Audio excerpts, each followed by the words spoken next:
Jumping in like 40 metres, you can't see the bottom, it's not the clearest, and just tuna just pushing bait balls up from the bottom, and sharks coming in from every angle, big cobia, just a lot of dream fish that I'd normally love to shoot, but when you're in a chaotic situation, you kind of, alright, if I'm going to pull the trigger on something, it's got to be something really good. So it just ended up just being overwhelmed, not shooting anything, but just looking at it all was insane. And some of those sharks were huge. I'm Oscar Caldwell, we're here in Red Bluff, WA, and this is my backyard.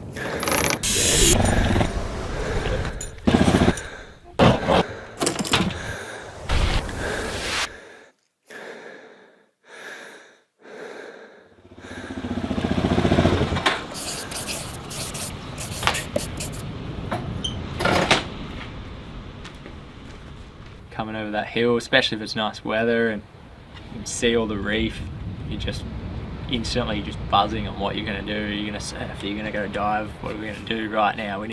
It's like too exciting really to drive it in.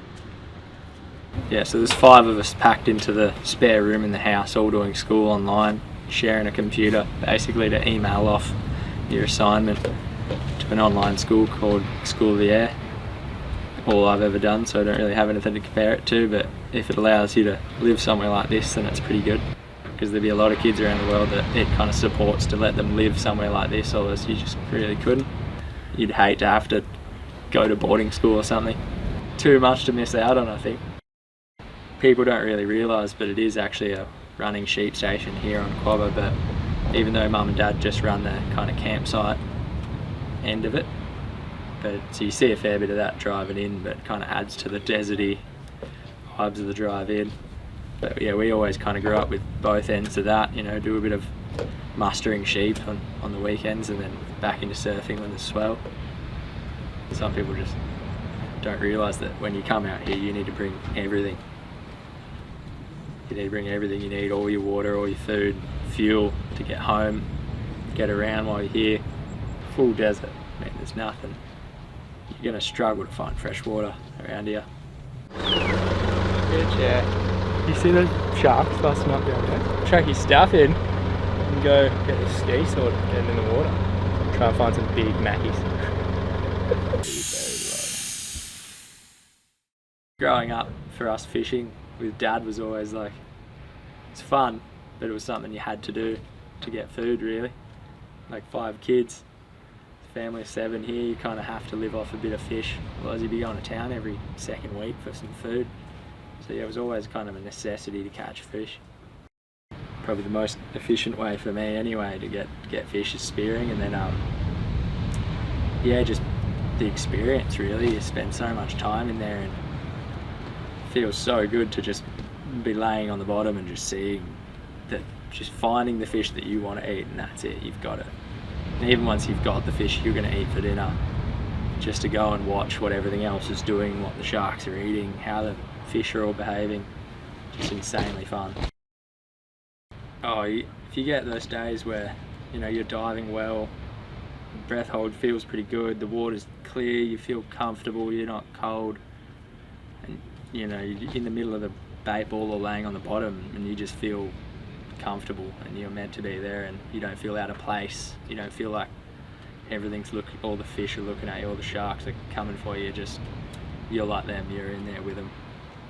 And that, I think it probably works to have that mindset, and they're not seeing you as out of place, and that's good in the bait ball as well, because then you're just basically like one of the sharks in there.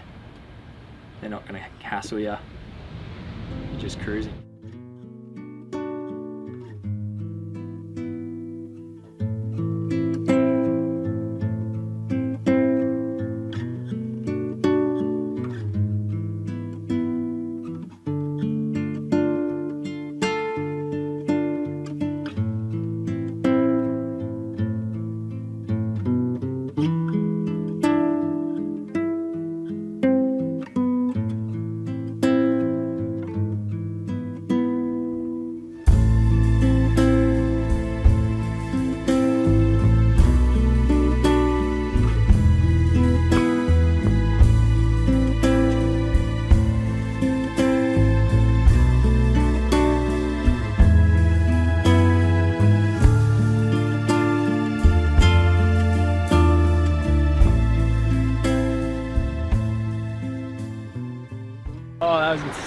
I didn't even care if we got any fish. I was just looking at all those things swimming around. We landed that tuna just mid-shark wall. How many sharks do you reckon there were?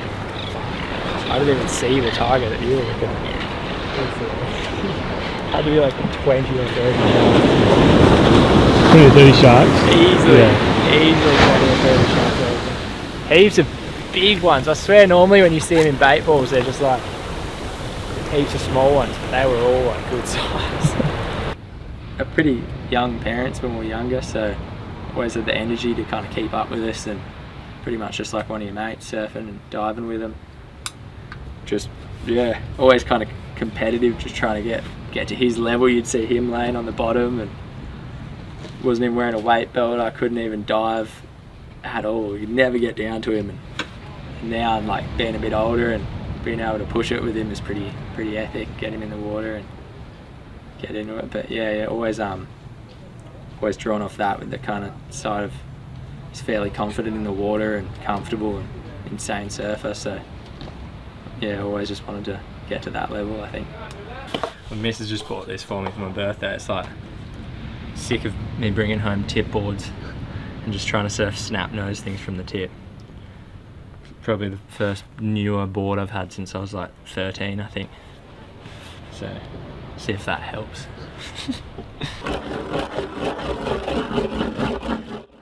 Everything from the fishing to the cooking side of it, my parents definitely inspired all of that. Like, just to be able to live off what you can catch. My childhood dream when I was younger was to catch a fish that the whole family could eat for dinner. When I was pretty young, that was a hard task, to try and catch something big enough. I think the first decent thing I ever actually caught on my own without being on the tinny with Dad was just a big spanger. Sprinted home with it, so pumped. Cooked it up on the fire. Yeah, I think that's probably where it started. It's the best feeling as well. Like, even the other day we just got to shoot a small corro and cook it up for everyone on the coals. Pretty nice feeling to just be able to enjoy a fresh fish with everyone that saw it landed in the water, and someone's fought the sharks off it. It's equally their fish as mine. Like, it's pretty awesome to just be able to do that. I think that's a lot of what the bluff is, you know. You go shoot a big mackie, you're not going to be able to store it. You kind of just give it to everyone around you. I think everyone benefits. This whole trip I just wanted to shoot a cobia. We were all sitting down having a coffee and just watching some blokes diving out the front, and one of them ran up with a mackie. I was like, "What have you seen?" And he was like, "Oh, seen a cobia." Ran up, got my gun, ran down. See you in 10 minutes with a cobia. Going. Swam out the back on my own, didn't even have a knife on me or anything, and straight away was sitting there rattling my gun, and literally within 10 minutes a good sized bronzy come in, covered in cobia. Just nailed one through the spine, landed it, didn't have a knife, the sharks were everywhere, so I was just hugging it. And then looked up and seen the drone and was like, yes! I didn't even realise you filmed the shot, but it just made it that good. I was holding it up at you like, yes! Yeah, and then walking back up to everyone else, show them the fish. It was pretty good. And then everyone kind of like, he gets to enjoy fresh fish. Yeah, and then I think we had that for dinner, so that was good. Yeah, Mick, cobia! Brought back the goods. The bottom of that shark. When one person gets a big fish, I think like half the camp celebrates and eats it, kind of thing. Gets around normally.